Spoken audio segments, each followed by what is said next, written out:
প্রিয় গাইস, চলে এসছে মাহফিলে কোরআনের বাণী এখানে শোনার জন্য আর সাথে সাথে ব্যবসা করার জন্য। আলহামদুলিল্লাহ সুন্দর দোকানদারি চলতেছে, সব আছে, খুব সুন্দর পরিবেশ, একদম একদম মেলার মতনই সবাই দোকান নিয়ে চলে আসছে।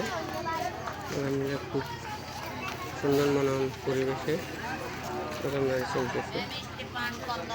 আলহামদুলিল্লাহ আল্লাহ অশেষ রহমত, আল্লাহ পাক রব্বুল আলামিন খুব সারা